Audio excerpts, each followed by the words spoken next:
कन्या राशि बंधुगण जून मासर प्रथम 10 दिन आपणक पई प्रकृत रे आश्चर्यजनक हेबाकु जाउछि।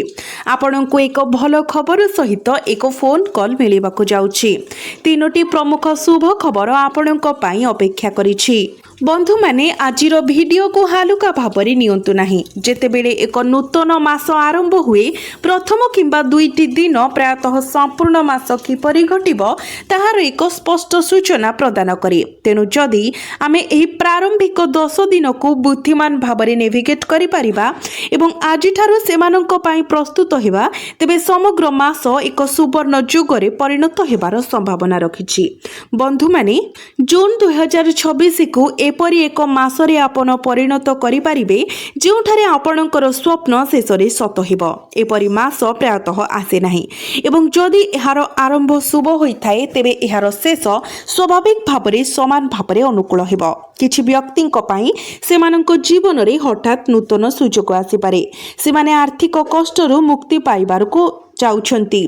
जे कोनोसी प्रकारर स्वास्थ्य जनित समस्या थिला सेथिरु आपणको मुक्ति मिलिबाको जाउछि एवं आपण मानसिक शांतिर मध्य गभीर अनुभव पाइबे। विपरीत रे अन्य मानक पई बारंबार भूल सेमानंको निरंतर भाबरे अटकाई रखुछि।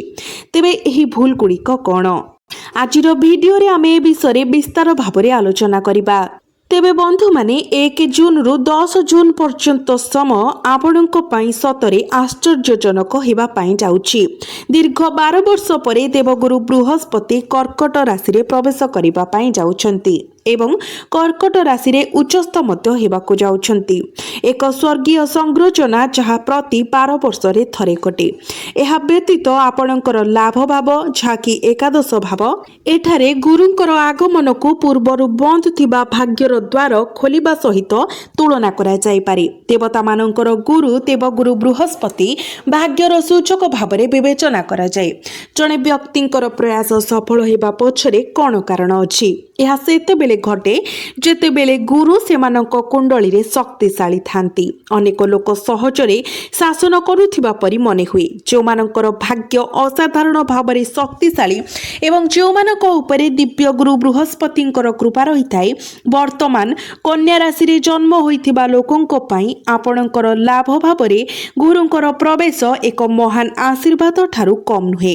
आपण हठात आपणक जीवन रे लाभ प्रकाशित हेउथिबा देखिबे। जोठारे आपण आपणकर कठिन परिश्रम विनियोग करिसंती सेही प्रत्येक क्षेत्ररु लाभ प्रवाहित हेउची। केवल टंका विषय नुहे जेतेबेले आयर नूतन उत्स निश्चित भाबरे उभा हेबो। आपण करिथिबा भल कार्यर पुरस्कार मध्य पाइबे। आत्मीय किंबा परिचित मानकु आपण देइथिबा जे कोनोसी निस्वार्थपर सहायतार लाभ आपणकु मिलिबो। जदिओ आपण पूर्वरु कोनोसी प्राणीकु सहाय्य करिसंती तथापि आपण वर्तमान सेही दयालु कार्यर पुरस्कार पाइबे। एहा एपरि एक समय जेतेबेले अटकी रहिथिबा किंबा आपणकर अटकी रहिथिबा टंका किंबा कार्य पुणी थरे आपणक पाखकु आसीबो आगकु बढ़िबो। जे कोनोसी प्रकल्प जहा विलंबर सम्मुखीन होइथिला ताहा एबे समाप्त हेबा पई जाउछि। कन्या राशि व्यक्ति विशेष माने आपण एही सफरु सफलतार एक नूतन गाथा लिखिबा आरंभ करिवे। आपणकर एक बहुत दिनर पुराणा इच्छा थाई पारे जहा वर्ष वर्ष धरी अपूर्ण रहिछि। कोनोसी कारणरू एहा पूर्ण होई पारु नाही जहाको आपण भूली मध्य जाइथिले। किंतु गुरु वर्तमान आपणक लाभ भाबरे गोचर करिबाको जाउछंती जहा फल रे सेही इच्छा आपणकर पूर्ण हेबाको जाउछि।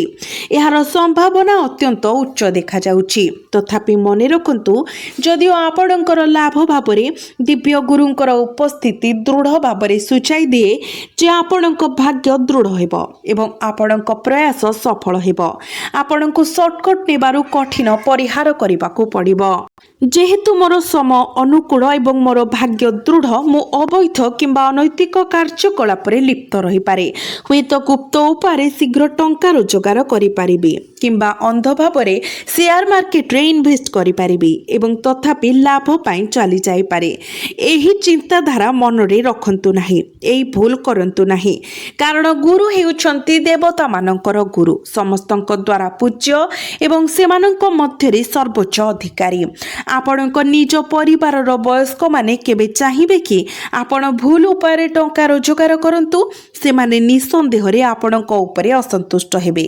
ସମାନ ଭାବରେ ଯେତେବେଳେ ଗୁରୁ ବୃହସ୍ପତି ପ୍ରକୃତରେ ଆପଣଙ୍କ ଲାଭ ଭାବରେ ଗୋଚର କରିବେ, ସେ ଅଟକି ରହିଥିବା ଟଙ୍କାର ପୁନରୁଦ୍ଧାରକୁ ସହଜ କରିବେ, ଆପଣଙ୍କର କଠିନ ପରିଶ୍ରମକୁ ପୁରସ୍କୃତ କରିବେ ଏବଂ ଆପଣଙ୍କର ବୈଧ ଆୟ ଉତ୍ସକୁ ବୃଦ୍ଧି କରିବେ।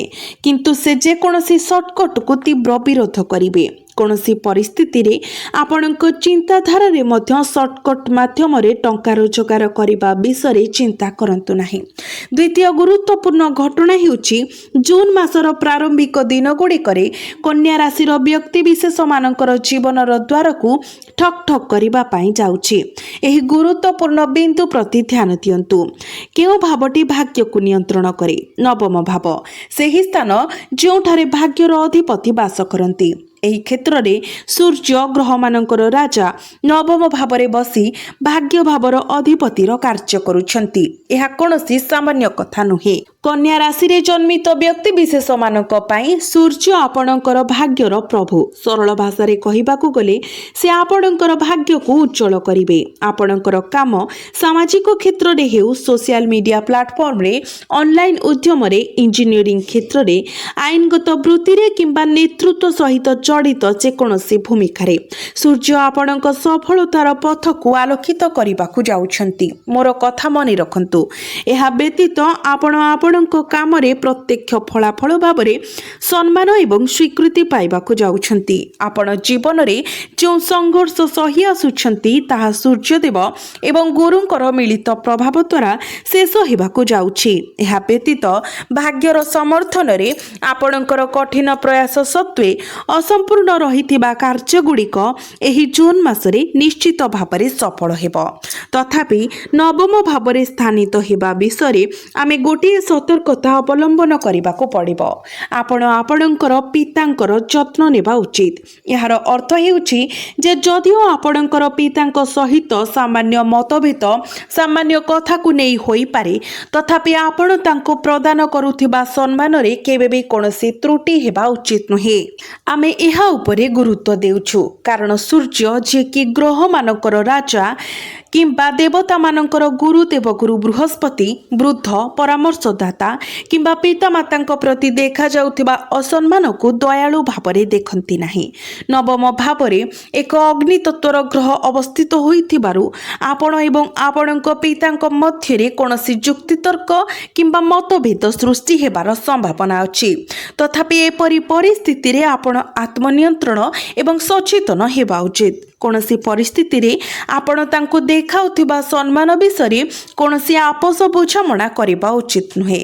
ବର୍ତ୍ତମାନ ଭଗବାନ ଶନିଙ୍କ ବିଷୟରେ ଆଗାମୀ 10 ଦିନର ପ୍ରଭାବ ପ୍ରକାଶ ପାଇବାକୁ ଯାଉଛି ଏବଂ ଆମେ ଆପଣଙ୍କ ସହିତ କିଛି ଗୁରୁତ୍ୱପୂର୍ଣ୍ଣ ସୂଚନା ବାଣ୍ଟିବାକୁ ଯାଉଛୁ। ଆମେ କହୁଥିବା ପ୍ରତ୍ୟେକ ଶବ୍ଦକୁ ଧ୍ୟାନ ଦେଇ ଶୁଣନ୍ତୁ, କାରଣ ଏହି ଭିଡ଼ିଓର ଶେଷରେ ଆମେ 2ଟି ନିର୍ଦ୍ଦିଷ୍ଟ ପ୍ରତିକାର ମଧ୍ୟ ପ୍ରକାଶ କରିବୁ। ଆମେ ସବୁଠାରୁ ଗୁରୁତ୍ୱପୂର୍ଣ୍ଣ ଏବଂ ଅସାଧାରଣ ଘଟଣା ପ୍ରକାଶ କରିବାକୁ ଯାଉଛୁ, ଯାହା ଭଗବାନ ଶନି ଆପଣଙ୍କର କେନ୍ଦ୍ରରେ ବସି ଆୟୋଜନ କରିବା ପାଇଁ ଯାଉଛନ୍ତି। ତେବେ ବନ୍ଧୁମାନେ, ଭଗବାନ ଶନି ଆପଣଙ୍କର ସପ୍ତମ ଭାବରେ ଗୋଚର କରୁଛନ୍ତି, ଯାହାକି ଆପଣଙ୍କର ବୈବାହିକ ଜୀବନ, ଆପଣଙ୍କର ଜୀବନସାଥୀ, ଆପଣଙ୍କର ବ୍ୟବସାୟିକ ସହଭାଗିତା, ଆନ୍ତରିକ ସମ୍ପର୍କ ଏବଂ ବାଣିଜ୍ୟ ପ୍ରୟାସକୁ ନିୟନ୍ତ୍ରଣ କରେ। ଶନି ହେଉଛନ୍ତି ସ୍ୱର୍ଗୀୟ ଶିକ୍ଷକ, ଯିଏ ଆମ ଜୀବନରେ ଶୃଙ୍ଖଳା, ଧୈର୍ଯ୍ୟ ଏବଂ ଦୃଢ଼ତା ସୃଷ୍ଟି କରନ୍ତି। ସେ ଆମକୁ ଏକ ଶୃଙ୍ଖଳିତ ଜୀବନଯାପନର ଗୁରୁତ୍ୱ ଶିଖାନ୍ତି ଏବଂ ଧାର୍ମିକ କାର୍ଯ୍ୟ କରିବା ପାଇଁ ଆମକୁ ମାର୍ଗଦର୍ଶନ କରନ୍ତି। ଆପଣଙ୍କର ବ୍ୟବସାୟ ଏବଂ ବିବାହକୁ ପରିଚାଳନା କରୁଥିବା ଭାବରେ ଭଗବାନ ଶନିଙ୍କର ଉପସ୍ଥିତି ସୂଚାଇ ଦିଏ ଯେ ଆପଣ ଗ୍ରହଣ କରୁଥିବା ପ୍ରତ୍ୟେକ କାର୍ଯ୍ୟ ଏବଂ ଆପଣ ଗ୍ରହଣ କରୁଥିବା ପ୍ରତ୍ୟେକ ବ୍ୟବସାୟିକ ଉଦ୍ୟମରେ ଶୃଙ୍ଖଳା ଏକ ଗୁରୁତ୍ୱପୂର୍ଣ୍ଣ ଭୂମିକା ଗ୍ରହଣ କରିବ। आपण निजर व्यक्तिगत विकास पाई समाजर उन्नति पाई किंबा आपणक परिवारर प्रतिपोषण पाई काम करंतु। आपणक काम रे श्रृंखला बजाय रखिबा संपूर्ण जरूरी हेबो। काम को विलंब करंतु नाही किंबा स्थगित रखंतु नाही। विलंब रे उठिबा एक निर्धारित समय मध्यरे काम रे पहुंचीबार अभ्यास एडांतु। निश्चित करंतु जे आपण जहा करंती आपण ताहा ठीक समय करूछंती। आपण अभिज्ञ ग्राहकंक सहित साक्षात करिवे एवं प्रभावशाली व्यक्ति मानक मध्यरे आपणक संपर्क रे नेटवर्क मध्य विस्तार हेबाकु स्थिर होईछि। व्यवसाय दृष्टिरु ग्रह क्रमांक दृढ़ भावरे सूचाई दिए जे भगवान शनि आपणक कठिन परिश्रम को पुरस्कृत करिबाकु एवं आपणकर संघर्षर फल प्रदान करिबाकु जाउछंती। तथापि विशेष करी आपणकर वैवाहिक जीवन एवं प्रेम संपर्क विषय आमे आपणको किछि सतर्कता अवलंबन करिबाको परामर्श देउछु। अत्यधिक जिद किंबा अटल मनोभाव प्रदर्शन करिबारु निवृत्त रुहंतु। जेपरि कि मु एकमात्र जे ठीक, मु जहा कहूछि ताहा ही ठीक, मो विरुद्ध रे केही ठिया होई पारिबे नाही। एही जिनिस मो पई पिला खेल, मु किछि भी करिबाको सक्षम किंबा मु ही सर्वश्रेष्ठ एपरि अहंकार निज मन भितरे रखंतु नाही। नचेत भगवान शनि प्रभाव को नियंत्रण करिबा बहुत कष्टकर होई पारे। एहा व्यतीत आपणकर व्यावसायिक सहभागिता किंबा आपणकर वैवाहिक जीवन रे भित्तिहीन संदेह किंबा अनावश्यक संदेह को प्रवेश करिबा को दियंतु नाही। नचेत आपण निजको एक अत्यंत गंभीर परिस्थिति रे पाई पारंती। आमे विशेष भावरे जून 1 रु जून 10 पर्यंत समय विषय उल्लेख करूछु। आमे तीनोटी ग्रह प्रभाव विषय व्यापक विवरणी प्रदान करिछु सेमानंकर कार्य एवं प्रतिक्रिया सहित। तथापि ध्यान दियंतु कारण आमे आपणक सहित शेयर करिबाकु जाउतबा दुईटी प्रतिकार गभीर लाभ प्रदान करिबो। प्रकृत रे एही दुईटी प्रतिकार कोन? कन्या राशि व्यक्ति विशेष माने ध्यान दे शुणु। जदि आपण निजर अधिक शुभ पाई चाहूचंती तेबे प्रथम प्रतिकार विशेष भाव में गुरुत्वपूर्ण कारण दीर्घ 12 वर्ष परे गुरु आपणकर लाभ स्थान रे प्रवेश करने को प्रस्तुत। तेणु एही सुवर्ण सुजोग को हाथ छड़ा करंतु नाही। गुरुवार दिन आपण हलदिया रंगर पोशाक परिधान करंतु। आपण को भगवान विष्णु को एक पवित्र नैवेद्य भाव में हलदिया रंगर मिठा अर्पण करबा उचित। प्रत्येक गुरुवार दिन विष्णु सहस्र नामर पाठ करंतु एवं जदि संभव हुए तेबे आपण किछि गरीब लोक मानकु चना डाली अर्थात बुट डाली दान करंतु। जदि आपण एही प्रतिकार गुड़िक पालन करती तेबे आपण भगवान विष्णुंकर दिव्य कृपा प्राप्ति करिवे। एहा व्यतीत एही उपायटी गुरुवार दिन करा जाउथिबारु देवगुरु बृहस्पति मध्य प्रसन्न हेबे जहा फलरे आपणकर कोनोसी कार्य अटकी रहिबो नाही, कोनोसी प्रयास अटकी रहिबो नाही। भगवान शनि जी वर्तमान आपणक जीवन रे लाभ प्रदान करूछंती विशेष करी पार्टनरशिप एवं व्यावसायिक उद्यम भली क्षेत्र रे एवं आपणकर संघर्ष पाई आपणको पुरस्कृत करूछंती।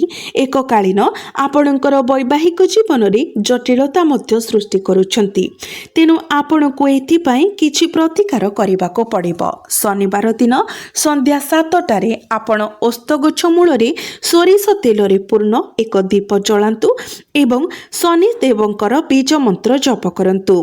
तेनु आपण माने प्रत्येक दिन हनुमान चालीसा मध्य पाठ करंतु एवं जदि पारुछंती प्रत्येक मंगलवार दिन हनुमान मंदिर मध्य परिदर्शन करंतु जहा फल रे आपण जदि आपणक जीवन रे कोनोसी निर्दिष्ट चैलेंज रो सम्मुखीन हेउछंती कोनोसी प्रकार रो बाधा विघ्नर सामना करूछंती तेबे एही उपयुक्त प्रतिकार गुड़िक आपणको से सब समस्या रो सुरक्षा देबो एवं आपणको आपणक जीवन रे सफलता प्राप्ति कराइबारे मध्य आपणको अनेकांश भावरे साहाय्य करिबो।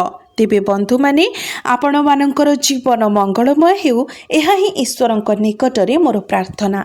धन्यवाद।